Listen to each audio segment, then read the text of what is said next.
वैसे तो Michael Jackson एक ऐसी शख्सियत है जिन्हें किसी पहचान की जरूरत नहीं। इनके बारे में शायद ही कोई होगा जो नहीं जानता होगा। दुनिया में पॉप म्यूजिक को एक नए मुकाम पर पहुंचाने वाले माइकल जैक्सन वर्ल्ड के एक फेमस पॉप सिंगर और डांसर थे। माइकल जैक्सन को किंग ऑफ पॉप के नाम से भी जाना जाता है। माइकल जैक्सन के डांस स्टाइल का जादू आज भी पूरी दुनिया में छाया हुआ है। आज भी लोग उन्हें और उनकी डांस स्टाइल को याद करते हैं। पर आज हम माइकल जैक्सन की लाइफ से कुछ अच्छे लेसन सीखेंगे जो इंसानियत के लिए बहुत ही महत्वपूर्ण है। माइकल जैक्सन हमेशा से फिट और एनर्जी से भरे रहना चाहते थे और वो 150 साल तक जीना चाहते थे। उन्हें अपनी नाक और काले रंग से चिढ़ होती थी। उनकी ख्वाहिश थी कि 150 साल तक जिए और उनका काला रंग गोरा हो जाए।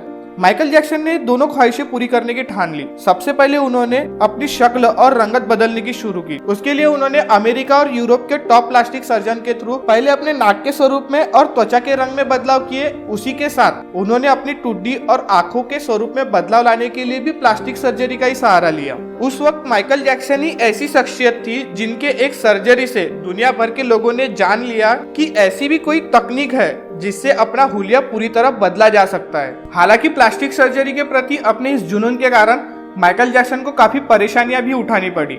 1987 तक माइकल ने बिल्कुल अपनी शक्ल, बॉडी लैंग्वेज, यहाँ तक कि अपने बिहेवियर को भी बदल लिया था। यानी अब काले माइकल जैक्सन की शक्ल एक खूबसूरत औरत के जैसी हो गई थी। अब नया और गोरा माइकल जैक्सन लोगों ने देखा और कुछ लोगों को यह नया फेस हॉरिफाइंग भी लगता था। माइकल जैक्सन ने 1987 में बैड नाम की तीसरी एल्बम रिलीज की। ये गोरे माइकल जैक्सन की पहली एल्बम थी जो बहुत बड़ी हिट साबित हुई।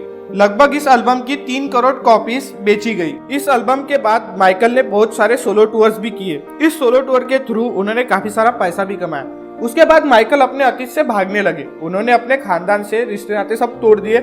यहाँ तक कि पैसों के दम पर माइकल ने गोरे माँ बाप तक खरीद लिए। उन्होंने अपने पुराने दोस्तों को भी छोड़ दिया जिनकी वजह से माइकल अकेले भी होते गए। आर्टिफिशियल और फेमस सेलिब्रिटी लाइफ की दुनिया के दलदल में फंसते चले गए। साथ ही आर्टिफिशियल तरीके से उन्होंने एक बेटी और एक बेटा भी पैदा किया। अब बारी थी 150 साल जीने की ख्वाहिश की और माइकल ने 150 साल तक जिंदा रहने के लिए वो जतन किए, वो तरीके अपनाए जो हम सोच भी नहीं सकते। माइकल सिर्फ ऑक्सीजन चेंबर में ही सोते थे। उन्होंने बैक्टीरिया, वायरसेस, जर्म से दूर रहने के लिए अपने हाथों में ग्लव्स पहनने शुरू कर दिए थे। यहाँ तक कि लोगों से मिलने के पहले मास्क भी लगाते थे।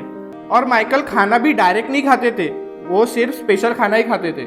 उनका खाना पहले लेबोरेटरी में टेस्ट होता था, वहां से ग्रीन सिग्नल मिलने पर ही माइकल खाना खाते थे। और हमेशा अपने साथ 12 डॉक्टर की पूरी टीम लेकर घूमते थे और ये 12 डॉक्टर्स मिलकर डेली माइकल के जिस्म के एक एक हिस्सों का टेस्ट करते थे और उनका स्टाफ उन्हें रोज एक्सरसाइज भी करवाता था। आप यकीन नहीं करोगे, यहाँ तक के माइकल ने 150 साल तक जीने के लिए हार्ट, लंग्स, किडनी, आई, इन सब का एक्स्ट्रा इंतजाम करके रखा था। मींस ऐसे डोनर रेडी कर रखे थे जो हमेशा ऑर्गन डोनेट करने के लिए रेडी रहते थे। इन डोनर्स के घर का खर्चा भी माइकल जैक्सन खुद ही उठाते थे। ये सब बंदोबस्त करने के बाद माइकल को यकीन हो गया था कि वे 150 साल तक आराम से जीवित रह सकते हैं। फिर एक दिन 25 जून 2009 की रात आई। माइकल जैक्सन को सांस लेने में प्रॉब्लम होने लगी। डॉक्टर्स को जैसे पता चला, उन्होंने कंट्री के सारे डॉक्टर्स को माइकल के घर पर बुला लिया। देश भर के डॉक्टर्स माइकल को बचाने की पूरी कोशिश करने लगे, लेकिन डॉक्टर्स की पूरी टीम उन्हें बचाने में असफल हो गई और मजबूरी में डॉक्टर्स को उन्हें हॉस्पिटल लेकर जाना पड़ा। पर माइकल के इतने बेहतरीन बंदोबस्त के बावजूद सिर्फ 30 मिनट के अंदर ही उन्होंने इस दुनिया को अलविदा कहा। माइकल के मरने की खबर 10 मिनट में उस वक्त गूगल पर 10 लाख लोगों ने पढ़ी, जो गूगल का उस वक्त का सबसे बड़ा ट्रैफिक रिकॉर्ड था। और इस हेवी ट्रैफिक की वजह से गूगल का सर्वर भी डाउन हो गया था, जिस वजह से गूगल को माफी तक मांगनी पड़ी थी। पोस्टमार्टम के बाद पता चला कि बहुत ज्यादा सेफ्टी के वजह से उनका पूरा शरीर अंदर से ढांचा बन गया था। वो गंजे थे, उनकी पसलियां टूट चुकी थी, उनके टांगों और हाथों पर इंजेक्शन के हजारों निशान थे और प्लास्टिक सर्जरी के वजह से वो पेन किलर के भी मोहताज हो गए थे। ये सारे बंदोबस्त, डॉक्टर्स की टीम, डोनर्स, ये इंजेक्शन, मेडिसिन माइकल को मौत से नहीं बचा पाए।